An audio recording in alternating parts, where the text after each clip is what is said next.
mais um dia e aqui estamos para estudar um pouco da palavra do Senhor. Quero ser rápido e breve. A palavra que eu quero hoje trazer para você está em 1º livro de Reis, capítulo 13. É sobre o homem de Deus que foi a Judá. Dentro desses textos, existe uma riqueza de aprendizado enorme. Poderíamos ficar falando deste texto vários dias, mas eu quero me ater, quero prestar mais atenção, observar apenas alguns detalhes. No capítulo 13, Deus envia um homem de Deus para falar com Jeroboão, rei de Israel. Porque Jeroboão recebeu o reino de Israel, retirado do Roboão, filho de Salomão. Conforme a palavra do Senhor dita a Salomão, que ele perderia o reino, mas que não seria nos dias dele, seria no descendente dele. Jeroboão assumiu o reinado de Israel e deveria procurar a santidade e servir ao Deus, o Todo-Poderoso. E a promessa de Deus para ele era que, se ele seguisse os caminhos de Deus, seguisse os caminhos de obediência a Deus, Deus levantaria para ele também uma dinastia, como levantou para Davi. Mas Jeroboão não observa o que Deus disse a ele e corrompe Israel e todas as tribos ali que estavam debaixo do reinado dele. Constrói altares para adorar outros deuses. E Deus envia um homem do reino de Judá, do reino do sul, para o reino do norte. Um homem de Deus, conforme a palavra de Deus, em 1 Reis, capítulo 13, diz, verso 1, por ordem do Senhor, um homem de Deus foi de Judá a Betel, para Jeroboão, quando Jeroboão estava em pé junto ao altar, para queimar incenso.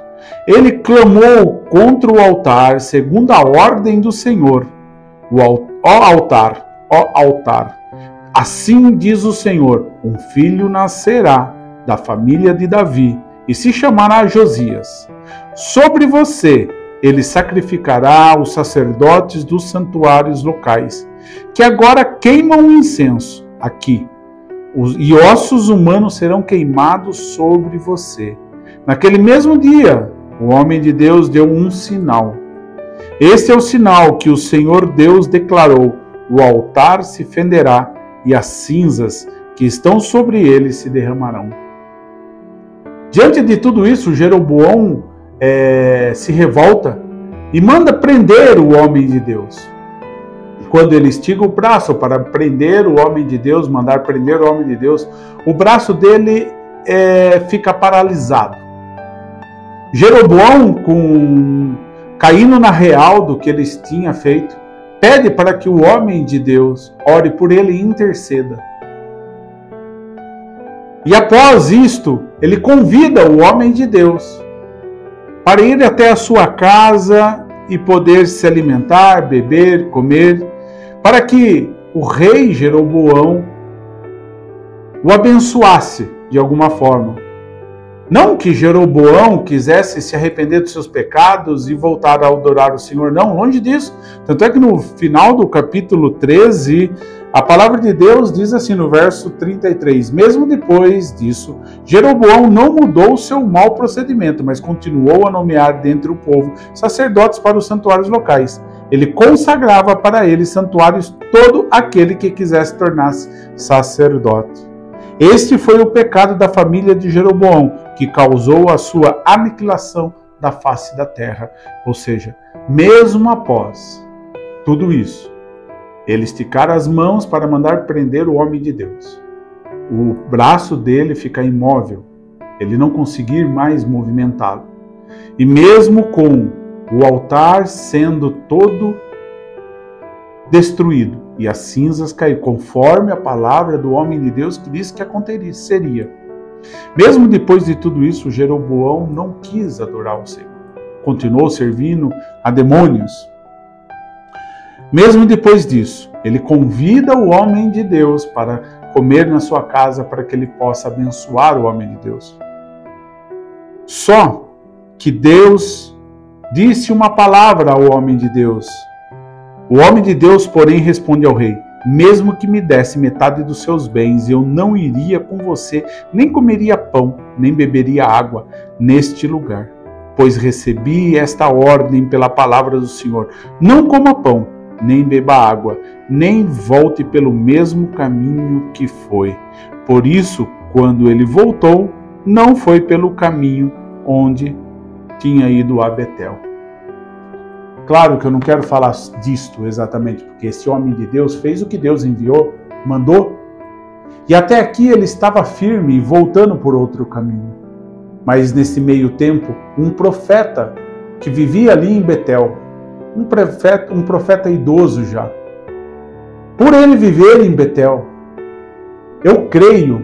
eu entendo que esse profeta não era um profeta que estava ali para adorar a Deus, o Todo-Poderoso.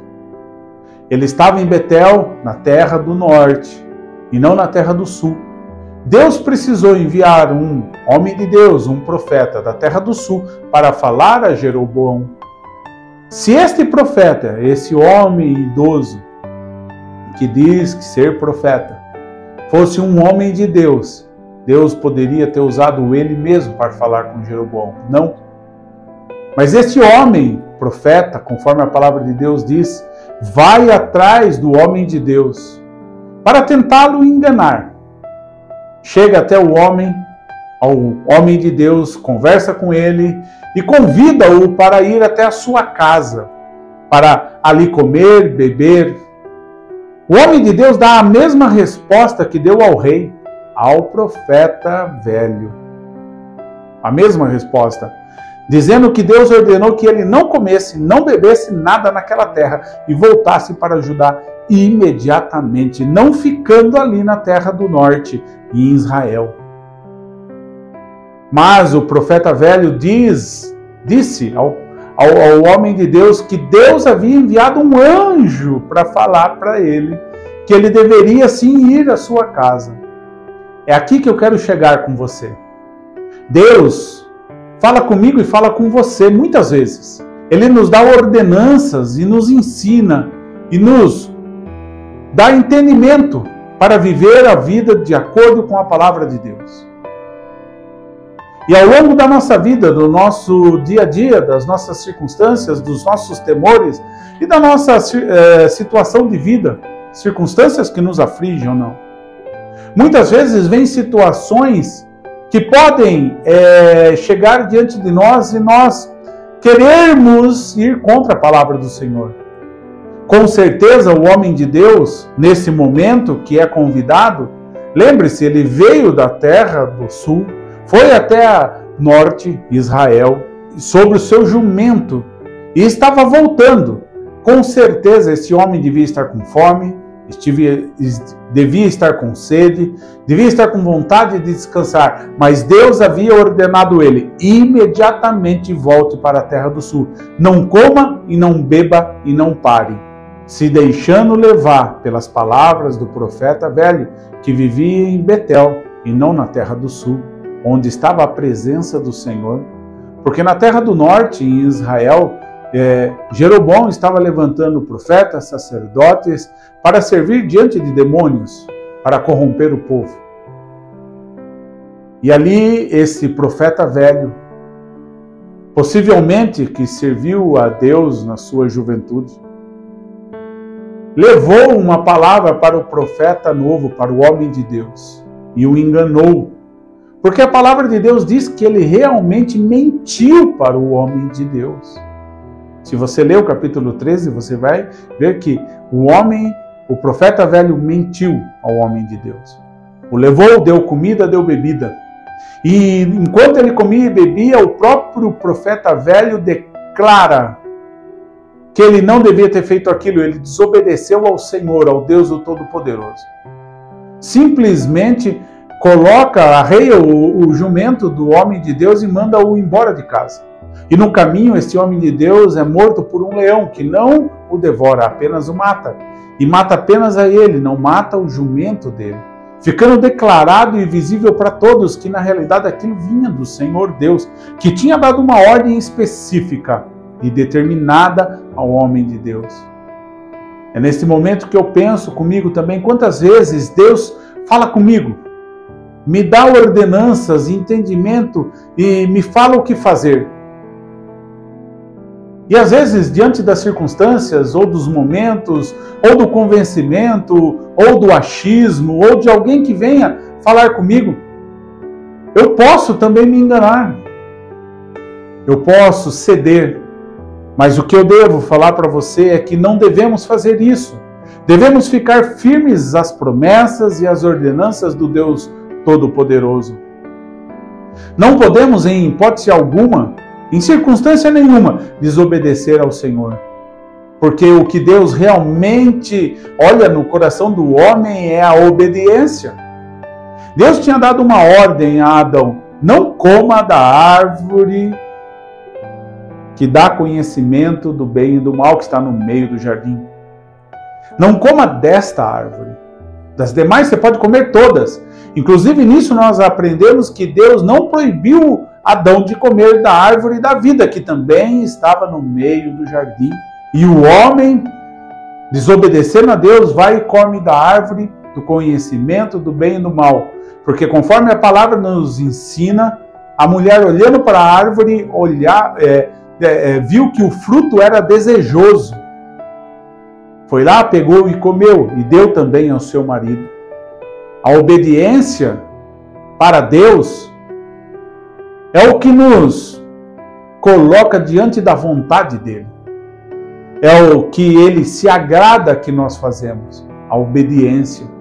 Quando nós obedecemos, mesmo diante de todas as circunstâncias contrárias, porque circunstâncias contrárias nos afligem. Aquele homem de Deus que tinha ido de Judá para o reino do norte, para Israel, estava com fome, estava cansado e estava com sede. As circunstâncias o levavam a querer comer, a querer desobedecer a Deus. Mas ele tinha uma escolha: obedecer ou desobedecer. E foi tão fácil, seguindo lendo a palavra de Deus, foi tão fácil para o profeta velho convencer ao homem de Deus, simplesmente falando assim: eu também recebi um anjo que me deu ordem para vir te convidar para ir para a minha casa. Só que, meus queridos, o próprio Deus tinha falado com o homem de Deus da passagem. O próprio Deus tinha falado para ele: você vai lá, o que você vai fazer é isso, vai declarar a maldição, a destruição do altar. Você vai, sim, chegar lá e não vai comer nada e vai sair. E não coma. O próprio Deus tinha dito isso. Se Deus tivesse uma mudança nas suas ordens, ele diria ao próprio homem de Deus. Se Deus tem algo para mudar no que Deus prometeu a você, meu irmão, ele vai falar diretamente com você, não vai falar com o outro. Você, é eu, sou eu, que devo ouvir a voz do Senhor Deus Todo-Poderoso. Não devo ser levado pelo vento das palavras dos outros, porque eu ouvi A, ouvi B, alguém me convenceu do contrário, daquilo que Deus já me falou para fazer. Obedeça a Deus em todas as circunstâncias. Este homem foi morto pelo leão, sepultado ali no túmulo do profeta velho. Não vamos tratar aqui do motivo pelo qual o profeta velho fez isso. Mas o que eu quero tratar com você é obediência. Deus tem palavras claras para mim e para você. Deus ordenou-nos claramente o que devemos fazer. Quando desobedecemos, porque estamos cansados da luta, quando desobedecemos, porque estamos cansados das circunstâncias, quando desobedecemos, porque não aguentamos mais a pressão, não importa qual seja, temos que entender que seremos entregues às nossas escolhas e ao que nós escolhemos. Deus, Ele é muito claro quando fala comigo e com você. Deus é muito claro. Entenda isso. Eu quero que você entenda a palavra de Deus. Não desobedeça aquilo que Deus já falou com você. É o meu desejo, que Deus possa abençoá-lo ricamente.